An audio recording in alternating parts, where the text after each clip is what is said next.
Te damos gracias, Señor, porque nos has reunido esta tarde de tantos lugares. Te bendecimos porque tu palabra continúa resonando en el corazón de los hombres, porque también hoy, en nuestro tiempo, hay profetas que escuchan y que anuncian el mensaje que tú quieres transmitir. Te pedimos que el encuentro de esta noche sea para todos nosotros un impulso en el camino de la fe y de la evangelización. Por Jesucristo nuestro Señor. Amén.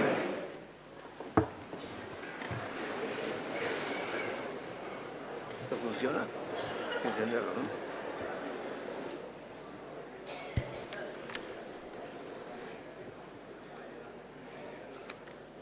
Eminencias, excelencias, autoridades, amigos, un saludo en primer lugar a don Ricardo Blázquez, presidente de la Conferencia Episcopal Española que preside el acto, arzobispo de Valladolid. Un saludo agradecido también a don Kiko Argüello, iniciador del Camino Neocatecumenal, autor de esta obra. Un saludo, en fin, también a don Enrique Bonete, profesor de la Universidad de Salamanca, colaborador también en la edición de la obra. Me toca comenzar este acto como director de la BAC, de la Biblioteca de Autores Cristianos, que hemos tenido la gracia de publicar este libro en nuestra editorial. El libro que hoy presentamos es difícil de definir. Tiene rasgos de biografía, pero es más que una biografía.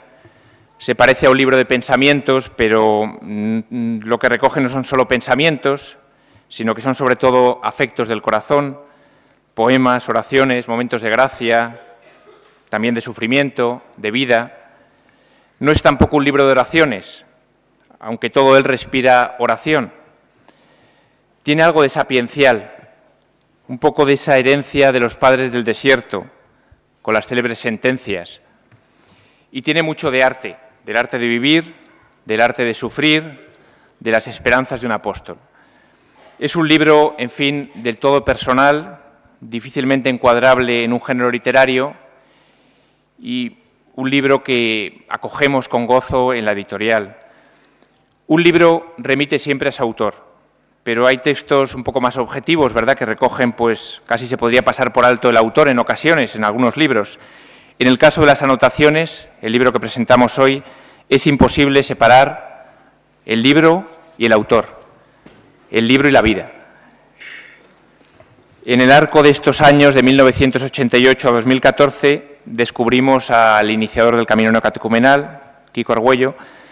Quizá el Camino Neocatecumenal constituye un caso excepcional en la historia de la Iglesia y probablemente Kiko Argüello sea el iniciador de una realidad eclesial que ha visto en vida del fundador más crecimiento en número en su periodo de vida, ¿no? No creo que haya nada igual, también doña Carmen Hernández.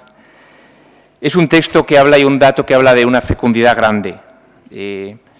Como de todos modos el autor de esta obra dice que tener éxito es una trampa y que lleva a la adulación, pues no voy a insistir más en este argumento y paso simplemente a apuntar tres características del libro que me parecen especialmente notables y que pueden ayudar un poco, servir de introducción a la lectura y a la meditación.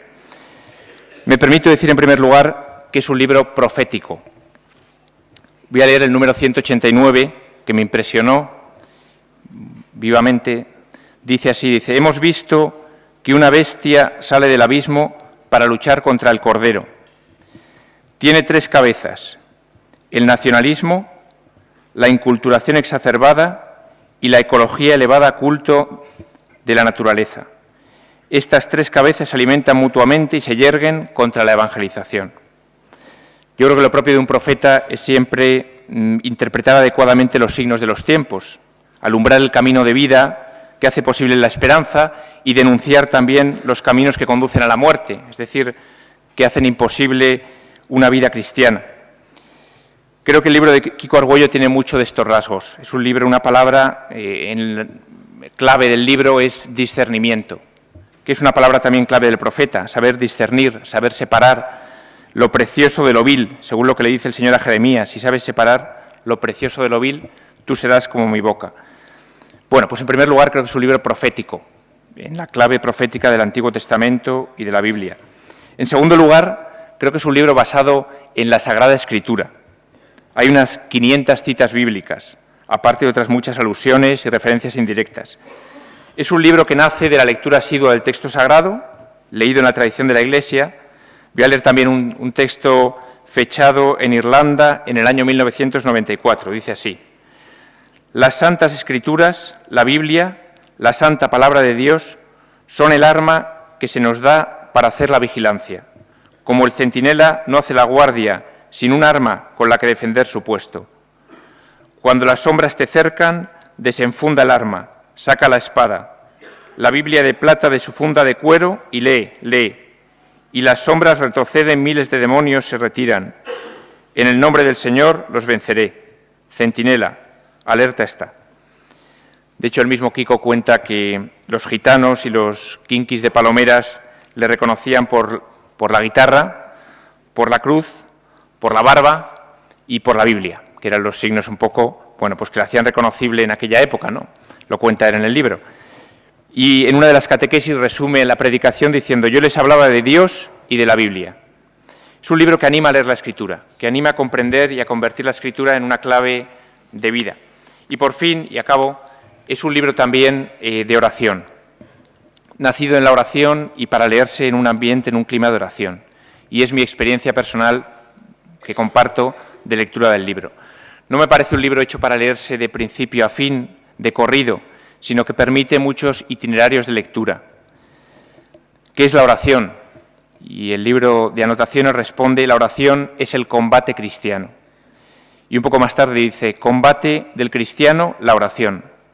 Arma del cristiano, la oración. Escudo del cristiano, la oración.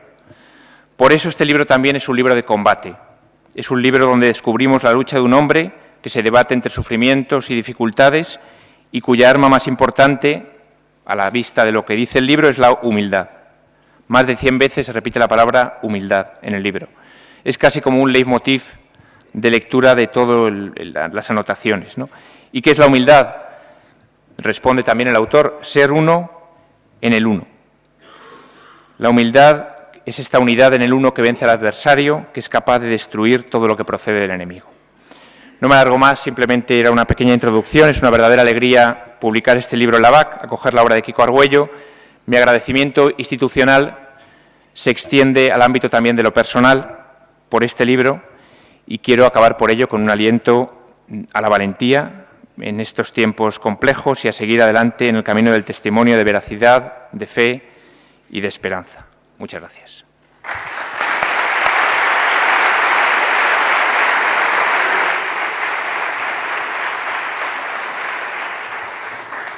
Doy la palabra a don Enrique Bonetti. Muy bien, gracias. ¿Se oye esto? ¿Se oye? Sí, ¿no? En primer lugar, yo quiero dar las gracias a los organizadores que me hayan ofrecido la oportunidad de expresar mi experiencia en tanto que lector del libro, y para mí es motivo de alegría, incluso un regalo de la providencia, estar aquí junto al cardenal Ricardo Blázquez y Kiko Argüello. Ambos han contribuido de modo especialísimo a mi formación intelectual y cristiana. Don Ricardo no lo recordará, pero cuando estudiaba yo filosofía en Salamanca iba de oyente a sus clases y empecé a leer sus libros, que he disfrutado por su claridad y transparencia. Y el nombre de Kiko Argüello, Carmen Hernández y el padre Mario los escuché por primera vez cuando tenía 17 años, en la parroquia de San Martín de Salamanca, donde recibí las catequesis. Exactamente ahora hace 40 años que escuché este nombre y tengo que dar gracias a Dios por estar aquí también para transmitiros esta experiencia mía, a quien tanto debo en mi formación cristiana, en mi maduración en la fe, etc. Seguramente algunos se preguntarán: ¿quién es este que está hablando? ¿Por qué estoy hablando yo? ¿Qué hace un profesor de filosofía moral de la Universidad de Salamanca presentando un libro confesional? ¿Por qué le han invitado particularmente a él y no a otras personas con mayores méritos o sabiduría o conocimiento o trato asiduo con el autor?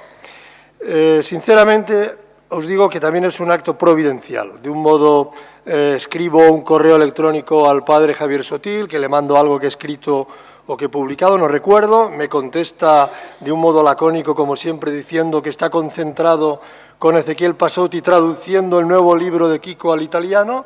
Y yo digo, ¿el nuevo libro? ¿Qué es esto del nuevo libro? Me contestan, me explican lo que es, y entonces me ofrezco, oye, si queréis durante el verano, lo leo con esmero, y en fin, busco si hay erratas, errores gramaticales, lo que sea, porque me encanta revisar los libros, y sobre todo un libro de Kiko. Efectivamente, me lo mandan y entro en esta tarea con entusiasmo. Como no tengo mucho tiempo y Carlos Granados me ha amenazado que no pase de 12-15 minutos, en 4 puntos brevemente les transmito mi experiencia personal. Punto primero, impacto de anotaciones. El libro me llega en un momento muy propicio, en verano. Entro en él arrastrado por una apasionada curiosidad y desbocado interés, siendo quien es el autor y lo que ha significado en mi particular identidad católica. Me impresiona cada vez más, según pasan las páginas, el manuscrito me enternece y emociona. Algunas sentencias las medito largamente, las aprendo de memoria, las comento con mi mujer, de modo un tanto obsesivo durante nuestros paseos por la playa o los jardines. Confieso que ante ciertos párrafos siento deseos de llorar. Por la mañana, tras desayunar y rezar laudes, me pongo con mucha ilusión a leer y leer lentamente, como rumiando cada anotación. También por la tarde, y cuando estoy a solas con las páginas impresas en mis manos, pronuncio en voz alta, como suelo hacer si leo poesía, fragmentos y poemas para captar mejor la musicalidad de las palabras. Pero lo que mi voz proclama en esos momentos de aislamiento no son rimas, odas o sonetos con huecas pretensiones literarias, sino sentidos versos dirigidos a Cristo, a la Virgen María, gemidos, plegarias y anhelos que fluyen de un alma a veces triste, abatida, pero igualmente consolada, animada por el Espíritu, para entrar en las convivencias, en la evangelización, también en la soledad, la vejez y la muerte. Nos desvela la obra una íntima y fervorosa relación de Kiko con Jesucristo. Cada meditación, sentencia, poema, oración que lo componen ha sido redactada por el autor como mirando el rostro de Jesús ante su silenciosa presencia, a la que dirige palabras conmovedoras. He de reconocer que muchas de sus páginas me han fortalecido la fe, y ahora que está encuadernado, hermosamente presentado por Lavac, con unas pocas fotos, pinturas y dibujos, más gozo siento por haberlo leído varias veces y participado en su revisión. 2. Claves hermenéuticas. Permítaseme ofrecer alguna clave que facilite la comprensión de numerosas oraciones que pueden sorprender o extrañar a algún lector. Es constatable la presencia del estilo de las confesiones de San Agustín, por la sinceridad de ciertos fragmentos, así como del cántico espiritual de San Juan de la Cruz, al servirse el autor del lenguaje poético y simbólico para expresar el amor de Cristo y a Cristo. Además, me atrevería a decir que la experiencia de la oscuridad interior, o lo que llama San Juan de la Cruz, noche oscura, que han sufrido escritores de la tradición mística católica, también resulta patente en distintos párrafos de anotaciones. Es bien sabido que el místico abulense utiliza la expresión noche oscura para referirse a las dolorosas purificaciones que el alma ha de atravesar antes de alcanzar la plena unión con Dios, con Jesucristo. Según algunos estudiosos del místico, son 2 las fases principales, la noche de los sentidos y la noche del espíritu.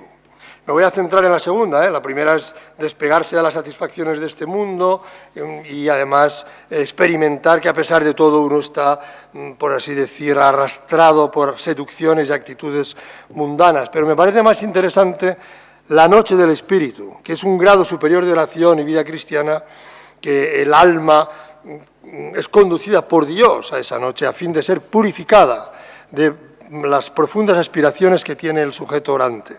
Pues bien, en esta segunda fase, la que pocos creyentes alcanzamos, el alma, aunque resulte algo paradójico, se siente rechazada por Dios, abandonada, incluso despreciada por Él.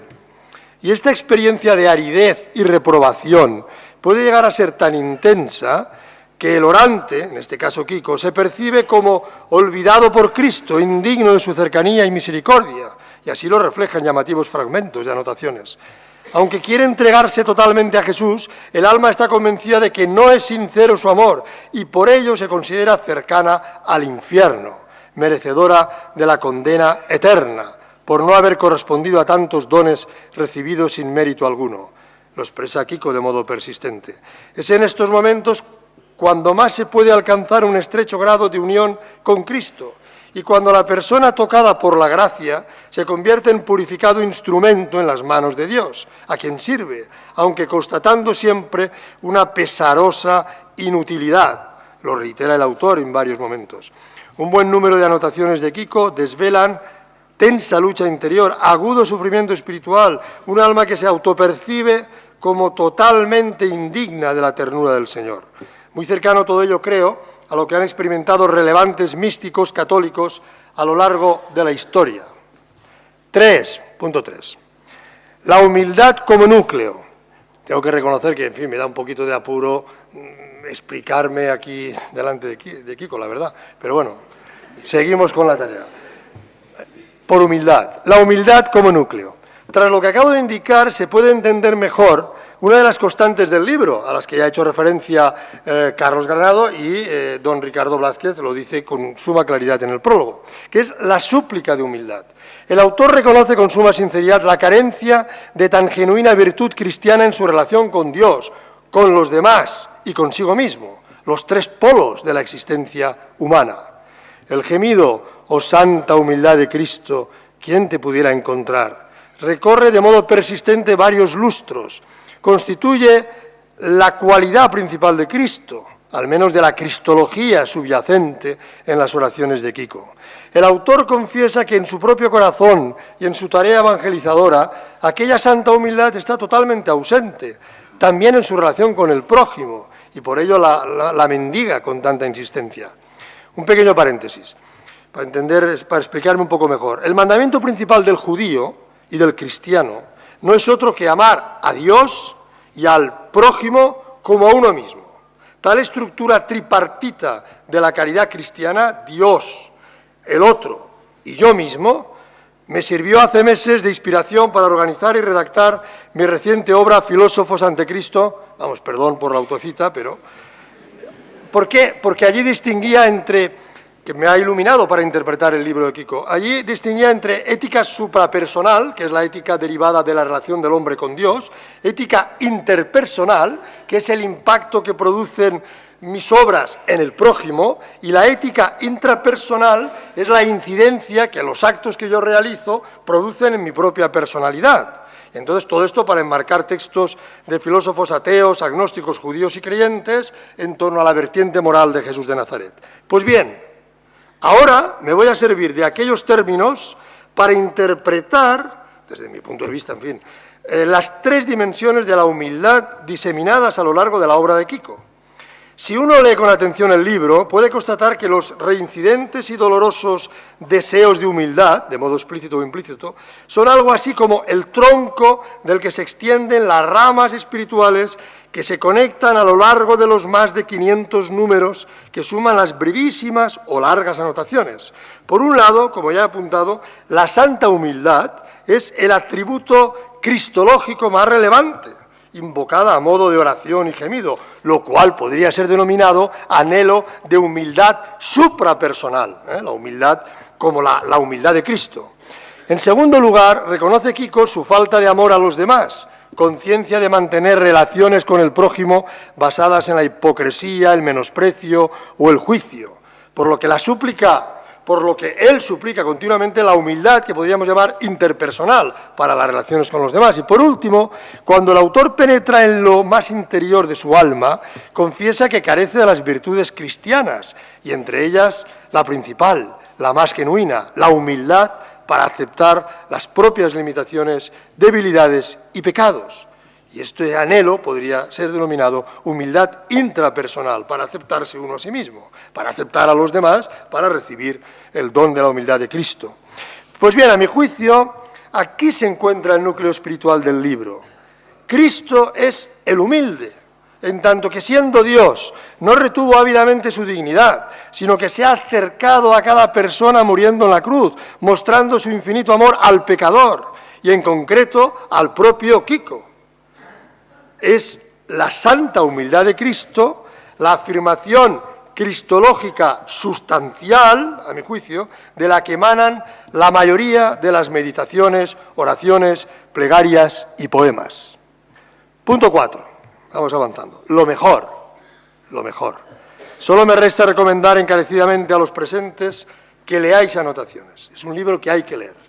Hay libros prescindibles y libros imprescindibles. Para todo cristiano, este es un libro imprescindible. Pero hay que leerlo, como ya se ha dicho, de un modo pausado, no como una novela trepidante que hay que acabar pronto, sino sobre todo como una obra para rezar, meditar, amar más a Cristo. Y en este matiz deseo por último insistir. Lo mejor no es que a través de sus páginas entremos en el alma sufriente y agradecida al mismo tiempo de nuestro querido catequista iniciador del camino neocatecumenal, sino que con su lectura, e insisto, esto es lo mejor y lo más sorprendente de todo, es que con su lectura obtendremos la impagable gratificación de captar la presencia real, personal, del amor de Cristo en estas páginas. Quien se sumerja en ellas podrá experimentar que cuando pronuncia con fe algunos de los versos o gemidos, como me ha pasado a mí, está clamando él mismo, yo mismo, tú mismo, cuando lo leas, a Jesús. El creyente pasa poco a poco, página tras página, de ser un mero lector a convertirse en un fiel orante que suplica y gime a través de las inspiradas palabras escritas por otro. Y esta es al menos mi particular vivencia. Podrá así gradualmente identificarse con el autor del libro y con ello acrecentar su personal amor a Cristo resucitado. No es una exageración sostener que de esta obra podemos recibir algo de la fresca brisa del Espíritu Santo, que envuelve meditaciones y plegarias. Con suavidad consolará a todo aquel que se deje llevar por ellas con humilde corazón, no con afán crítico o presunta superioridad intelectual para valorar la calidad literaria, no. Por su autenticidad, está llamada esta pequeña obra a perdurar décadas y ser leída por miles de personas cristianas, religiosas, inquietas o curiosas. Nos encontramos ante el tierno descendimiento de Jesucristo, kenosis de Jesucristo, que es el verdadero protagonista de estas páginas, hacia una persona débil y pecadora, como es Quico Argüello, mas con fuertes experiencias de fe. ¿Quién lo duda? Y fecunda sensibilidad artística. Lo hemos conocido como pintor, dibujante, cantor, compositor, diseñador, escultor, arquitecto. En la etapa final de su vida, y demos gracias a Dios por ello, nos ha legado un sincero testimonio literario redactado esporádicamente a lo largo de casi 30 años con exquisita sencillez y belleza. Y no me resisto a concluir, abusando ya de la paciencia del auditorio, sin pronunciar en voz alta un breve poema, una emotiva oración, a pesar del pudor, en fin, que estoy sintiendo toda la intervención por la mirada paciente y escrutadora de Quico.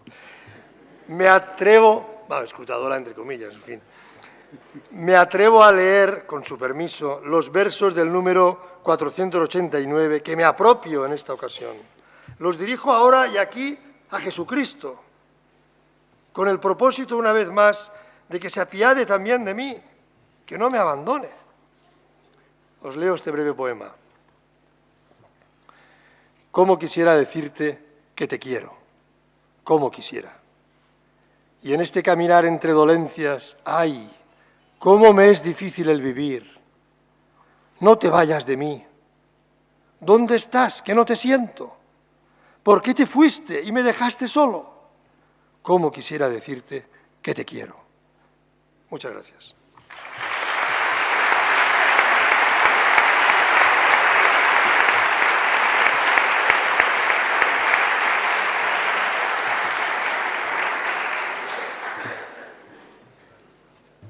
Tiene la palabra don Quico Argüello, iniciador del camino neocatecumenal y autor del libro. Bueno, muchachos, podéis entender que estoy aquí torturado, flagelado. Primero porque dicen los padres del desierto, el que adula a un cristiano lo entrega a Satanás. Así que aquí espero salir entregado a Satanás. Es que el libro y tal. Primero, yo este libro... ¿Quieres hablar de pie? No, os lo digo rápidamente, no ha sido escrito para ser publicado. Absolutamente. Al final lo he pensado publicarlo por amor a los catecúmenos que Dios ha querido que yo y Carmen le lleváramos a la fe. En las comunidades de Madrid, que son 7 parroquias, me parece, y las comunidades de Roma. Las parroquias son 4 parroquias que hemos hecho en Roma y hay unas 10 o 12 comunidades que llevamos particularmente nosotros. Pensando que Carmen se muere y me ha hecho polvo y que me voy a morir ya pronto porque no deseo continuar, sinceramente, aunque no tengo más remedio que aguantar lo que Dios quiera. Pero pensando que me voy a morir y que van a ver mis escritos y van a publicarlos y tal, yo mejor los publico yo y se los regalo a mis catecúmenos. Y esa ha sido mi intención. Y pensando que si hace bien a alguien, ¿qué es lo que, por qué? Pues son desahogos. ¿No? Algunas veces he sido sometido a sufrimientos terribles, torturas del alma, no sé por qué. Entonces, yo normalmente me retiro a una cueva a rezar.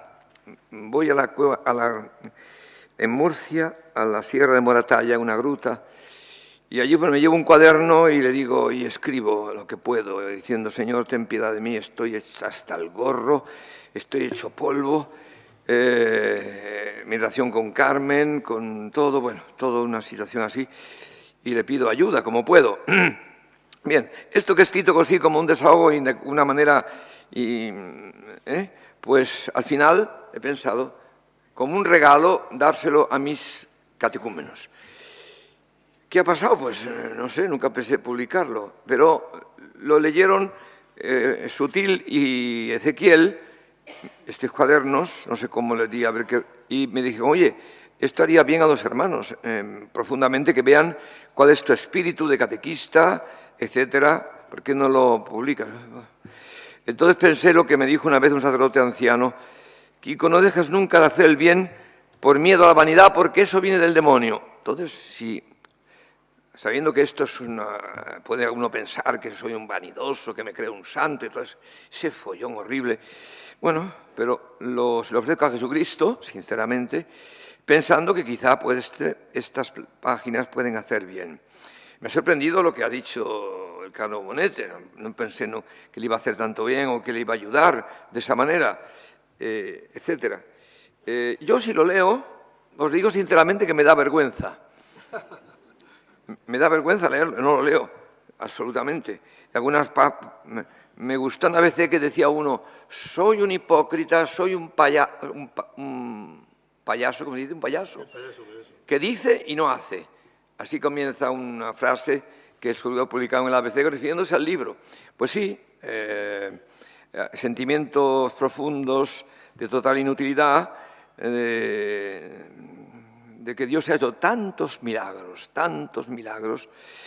que yo por eso a la gente le digo, oye, reza por mí para que no me vaya al infierno, porque no sé si mañana me muero, ¿qué va a pasar en el juicio de Dios? Bien, para esto, escrito por nada más que recéis por mí y que debo soportar esta tortura. Gracias.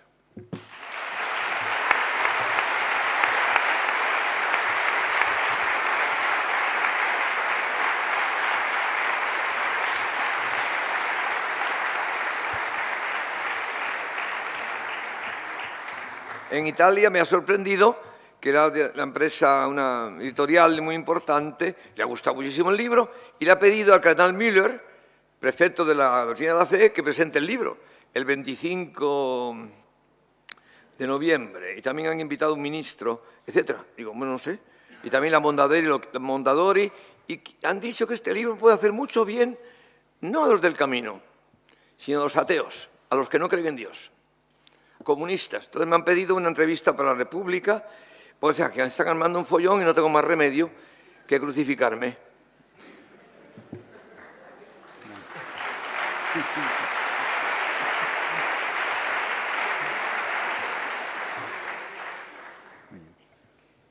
Yo quiero saludar cordialmente a todos. Saludo al cardenal Rocco, perdone. Quería empezar saludando al cardenal Rocco, que nos honra con su presencia. Damos un aplauso.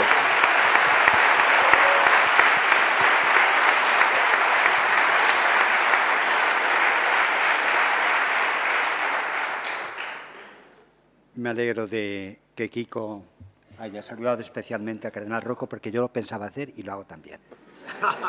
Me alegro mucho de encontrarnos tantos esta tarde. Como tenéis la oportunidad de ver la presentación, que hace algún tiempo... ¿No se oye bien? ¿Sí? Es que esto no está haciendo bien. ¿Se oye bien? ¿Se oye? Nada. ¿Ahora? Ahora sí. Muy cerquita. Quiere decir que tengo que acercarlo mucho. Como tenéis la oportunidad, ya con esto ya, de leer la presentación, yo voy a decir solo algunas pinceladas, y pinceladas más bien dispersas. La primera sería la siguiente. Yo estoy convencido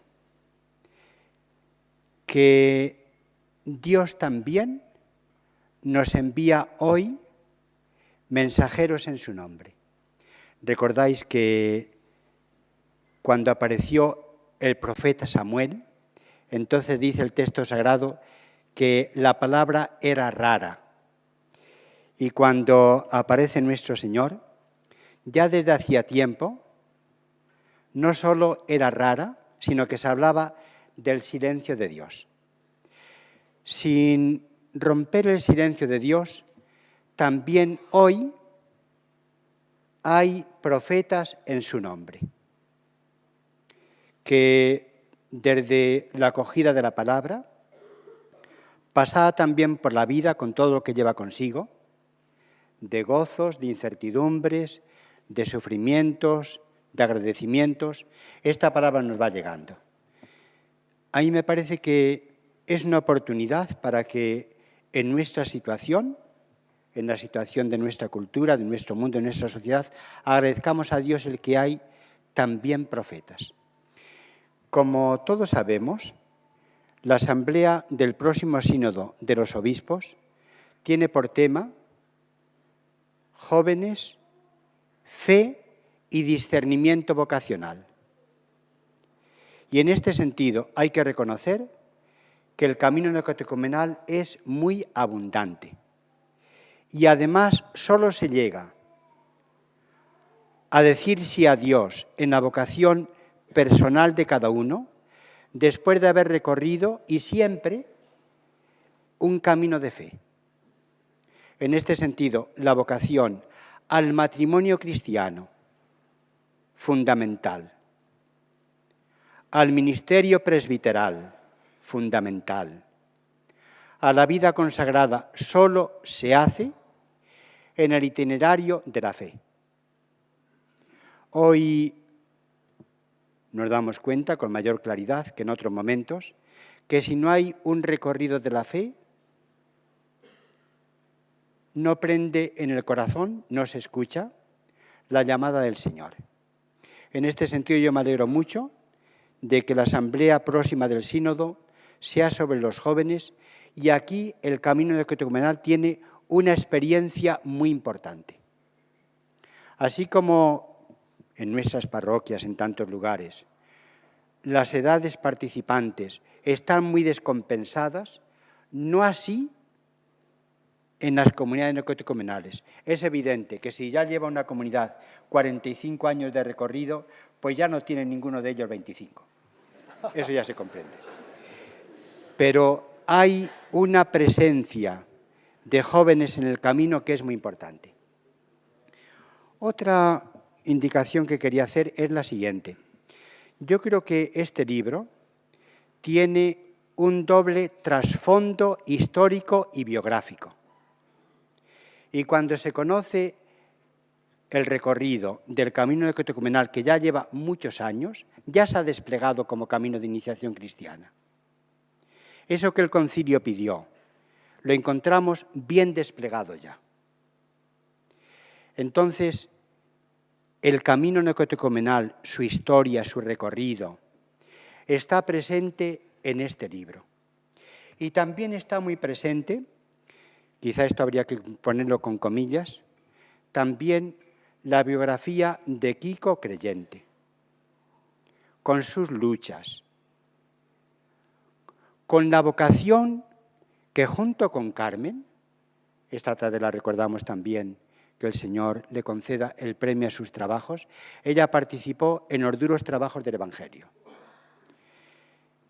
Los dos han sido fieles, laboriosamente, muchas veces con grandes satisfacciones, otras veces con mucho sufrimiento y muchas dudas. Han sido fieles a una misión que los desbordaba, que ellos no se han puesto en camino para esta misión, que la han recibido y en medio de la complejidad de la vida. Yo doy gracias a Dios porque la han ido cumpliendo. En este sentido hay un rasgo que a mi modo de ver no se puede olvidar, de historia del camino, con las catequesis, con vivencias y también de biografía del autor. Esto hay que verlo un poquitín más en el trasfondo. Es verdad que de vez en cuando alude el autor a acontecimientos determinados. En este sentido, este tipo de libro, que tiene un género literario ya con su historia, aludiré a algunos casos, este tipo de libro, que Kiko lo ha titulado Anotaciones, son anotaciones que son pequeñas piezas literarias. También se nota en estas piezas literarias no solo la experiencia, muy desnuda, muy valiente. A veces se necesita valor para decir determinadas cosas en un libro.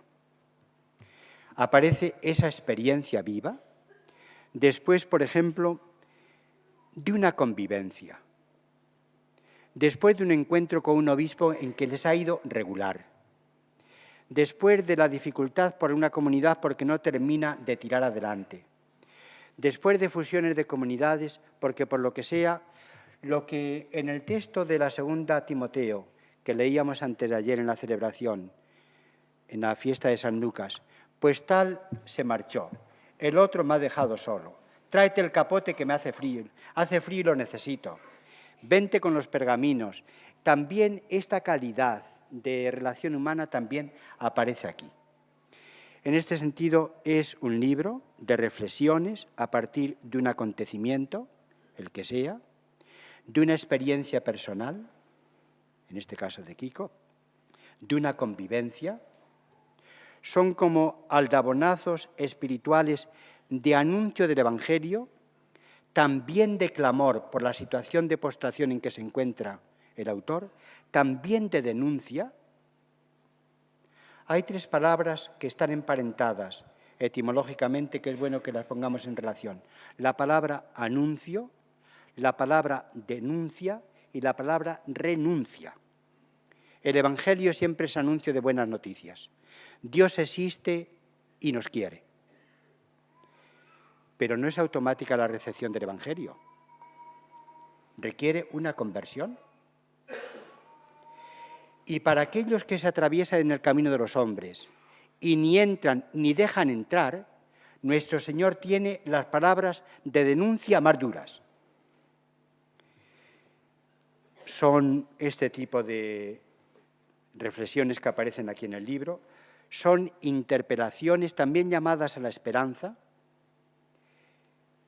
en que se siente concernido el autor y evidentemente el autor.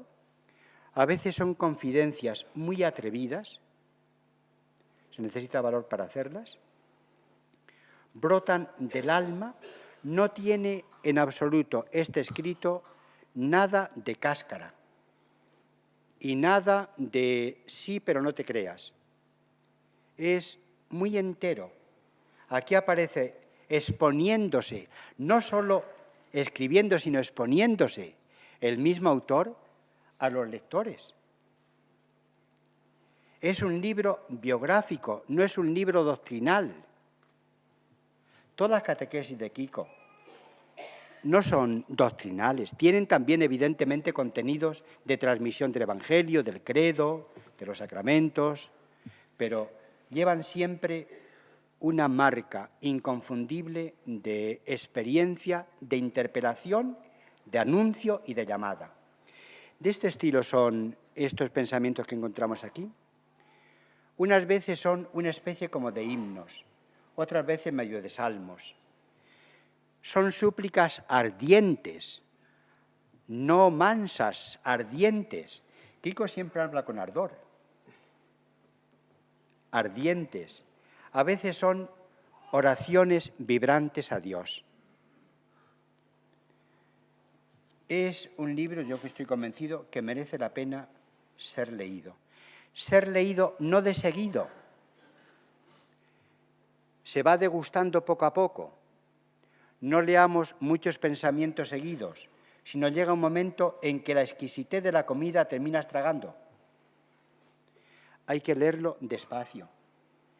En este sentido, este género literario tiene también en la historia de la Iglesia ejemplos magníficos. Estoy pensando en un paisano mío de Ávila, en San Juan de la Cruz. Dichos de luz y de amor son pensamientos así. Estoy pensando en un amigo de Bonete, Blas Pascal. También son así los pensamientos. Yo recuerdo que en el seminario de Ávila, don Baldomero, el que era nuestro rector, había escrito un libro que se llamaba Sugerencias sacerdotales.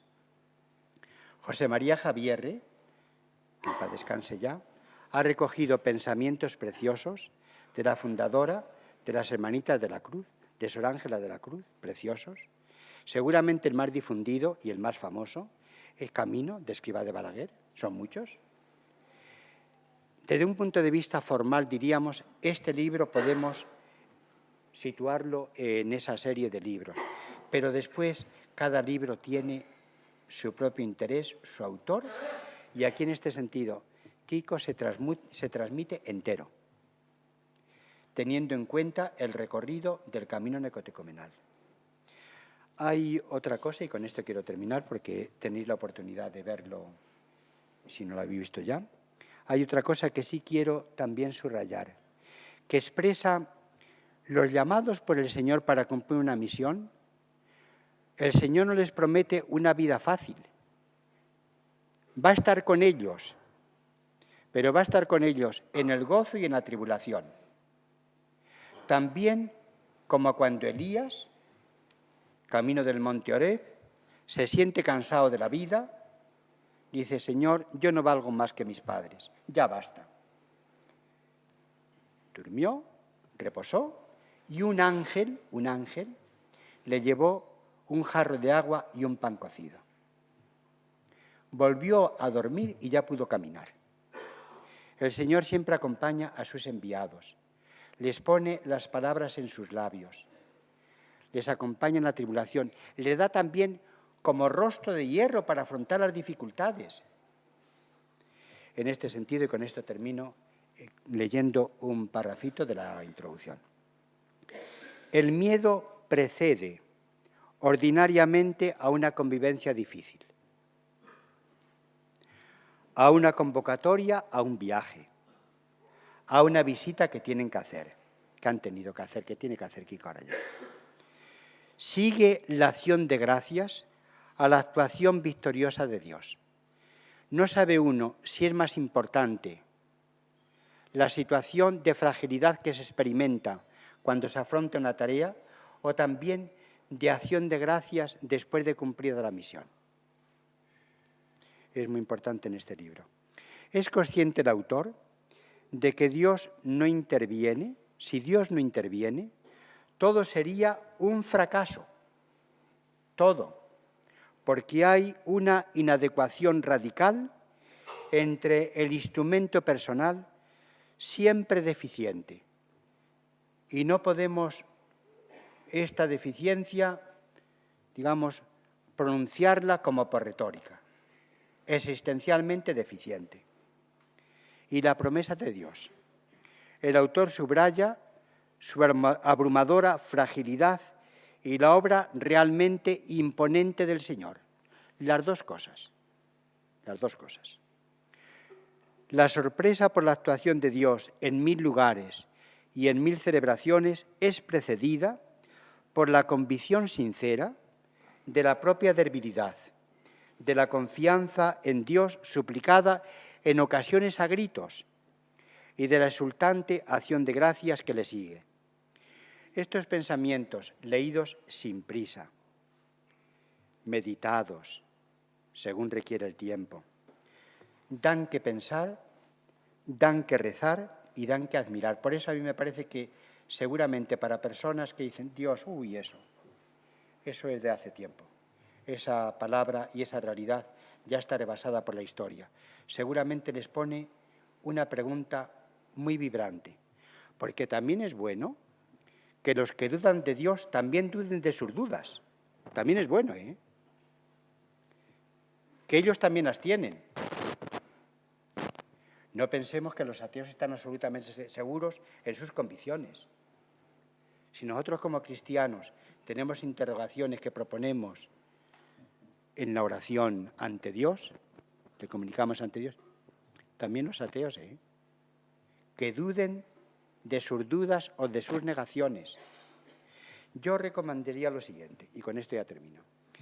Este cúmulo de pensamientos ricos, muy ricos, yo creo que para ser utilizados más fructuosamente sería bueno que tuvieran un índice por temas, indicando en el índice de cada tema qué pensamientos aluden a esa cuestión.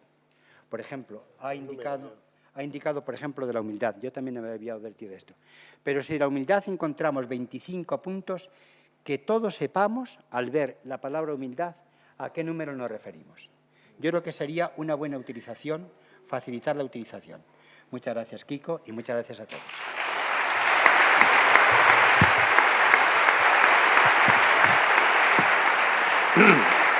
Perdóname, todo esto estaría muy bien si yo me hubiera muerto. Así que me estáis matando. Quiero acabar, si queréis, recordando Carmen. He escrito en el librito, he añadido esto, en el libro, en el número 505. Señor, Señor, ¿cómo podré continuar? Carmen me dicen que se muere. Pobrecilla. ¿Cuánto debe el camino a Carmen? Qué mujer maravillosa, con un genio magistral de libertad y de amor a la Iglesia. Nunca me ha adulado. Detrás de mí siempre me dijo la verdad. Los jóvenes, sobre todo las chicas, la adoraban. Siempre decía que la mujer era lo más importante de la Iglesia y del mundo porque lleva en su ser la fábrica de la vida. Y decía siempre, no os fiéis de los hombres y a Kiko os lo regalo. Pero siempre estuvo a mi lado para ayudarme. Qué misterio las personas, qué misterio su personalidad. Carmen, qué misterio. Un día me dijo, yo paso por loca en el Vaticano. Así todos dicen, Kiko es un santo que soporta a esta mujer. Y aceptó esto, que pensaran mal de Carmen, pero servía al camino porque pensaba, Kiko es fenómeno, fíjate cómo soporta a esa mujer terrible que se pasa la vida fumando y que dice cosas. Porque Carmen ha dicho siempre la verdad, la verdad a todos. Me dijo una vez, una anécdota, estamos pidiendo al cardenal Silvestrini y me acoge el cardenal Silvestrini. Kiko, pasa, siéntate aquí, no sé qué, no sé cuánto. Y mientras estamos hablando, Carmen se acerca y le toca y dice, ¿es usted homosexual? Dice, Carmen, perdón, ¿no? Porque aquí yo no existo, padre Mario tampoco, usted se ha sentado aquí con Kiko, y dice, ay, perdóname, Carmen, ¿verdad? Siéntate aquí. Esa era Carmen, con todos los cardenales, con todo el mundo. No le importa, una mujer fantástica. Damos un aplauso a Carmen.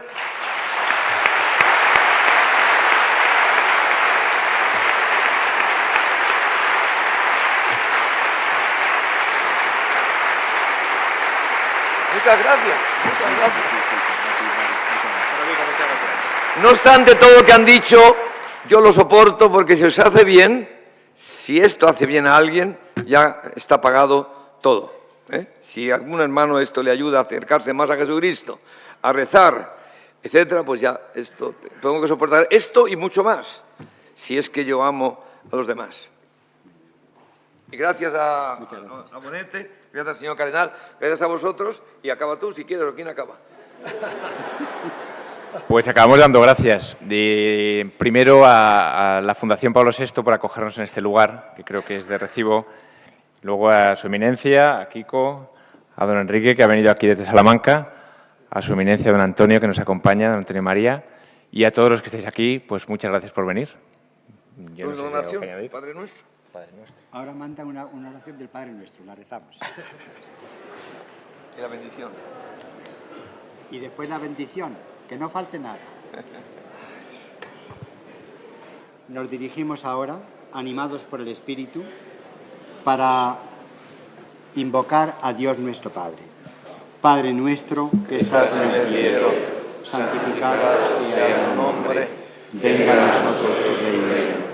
Hágase tu voluntad en la tierra como en el cielo. Danos hoy nuestro pan de cada día.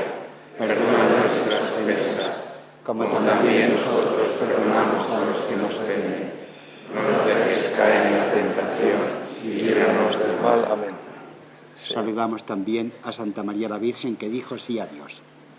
Dios te salve María, llena eres de gracia, el Señor es contigo. Bendita tú eres entre todas las mujeres, y bendito es el fruto de tu vientre, Jesús. Santa María, Madre de Dios, ruega por nosotros los pecadores, ahora y en la hora de nuestra muerte. Amén. el Señor esté con vosotros. y con tu espíritu. La bendición de Dios Todopoderoso, Padre, Hijo y Espíritu Santo, descienda sobre vosotros y os acompañe siempre. Amén. Podemos ir en paz. Eso es.